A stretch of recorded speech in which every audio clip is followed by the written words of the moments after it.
Donald Trump's a shoo-in for the Republican nomination. Hillary Clinton and Bernie Sanders, though, in a sprint to the finish line. The presidential race bringing out San Diegans in potentially record-breaking numbers. And our team is spread out all over the county. We're covering local races, of course, the races that are getting a lot of attention this go-round. We begin with 10 News reporter Jessica Chen, who is live with the confusion over who can vote for whom.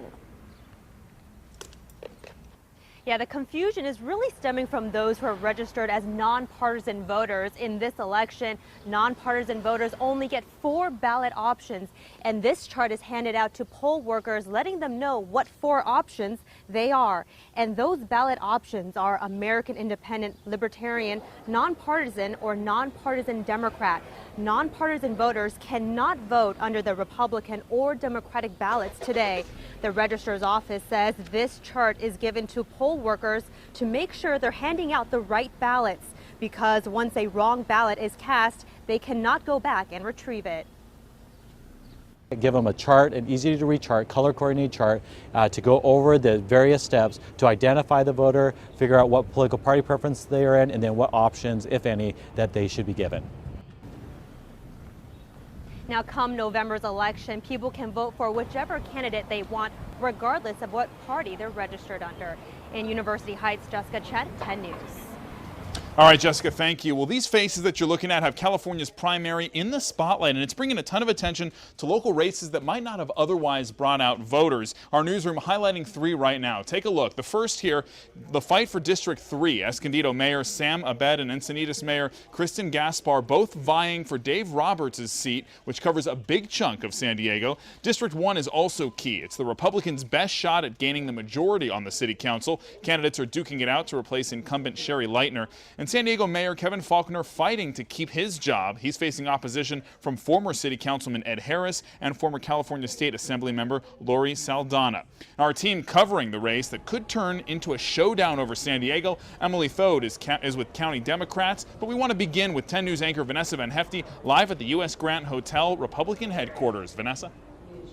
Yeah, all eyes on the mayor's race here tonight at the U.S. Grant Hotel. Mayor Faulconer expected to speak from the podium here later this evening, and there is the board. Well, they will be watching those votes come in. We did catch up with Faulconer early this morning at 8 a.m. where he cast his ballot at the Point Loma Presbyterian Church.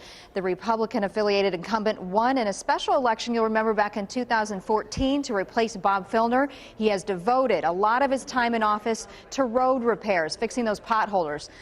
But he's also been criticized by Charger fan groups for not taking a hard line on a downtown stadium. He told 10 News Crews this morning he is optimistic he's going to win tonight.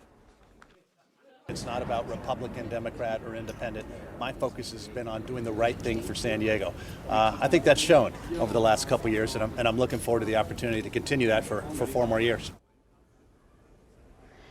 And you can see in the hotel lobby here balloons, signs. They're decking the place out for a big party here tonight. Now, Faulconer will need to win a majority of the votes in this primary to win office, so 50% plus 1. If not, the top 2 vote getters will square off in November. Reporting live from the U.S. Grant, Vanessa Van Hefty, 10 News. Thank you, Vanessa. And 10 News reporter Emily Thode is covering the Democrats who are vying for the mayor's job. She's at party headquarters at the Westin Hotel downtown. Emily. Yeah, so we have Ed Harris, who is a Democrat. He is the head of the lifeguard union and a former city council member. And we have Lori Saldana, who is running as an independent this time, but historically she's been a Democratic assemblywoman. We know Harris is going to be here today, and we caught up with him earlier as he was casting his vote. So a little bit about him. He was a short-term city council member, represented District 2 for OB, Mission Beach, Point Loma areas. We know he lives in Point Loma. Some of his big points here: he's against permanent vacation rentals in residential neighborhoods. He is for what he calls a livable minimum wage, and he wants to put more money into public safety. So as for Lori Saldana, a former assemblywoman, her big issues are more affordable housing. She wants to decrease homelessness. She wants to put a lot of money towards the mental health system to get people off the street. While in the legislature, she co-authored a marriage equality bill, and she is for what she calls income equality. We are not sure if Saldana is going to be here tonight, but here's what both of them said to us earlier. I really cover a lot of bases in terms of experience and skills that I think are important to have in the mayor's office. He's been mayor for 3 years. He had a lot of time to do things. He had a lot of time to do the things that he promised, in which he hasn't done. So once again, we don't know what's going to happen tonight. This is a very pivotal vote election for the mayor's office. It could be one, or we could see a runoff in November. We're going to be out here all evening keeping you posted. Back to you. We'll see what happens. Thank you, Emily.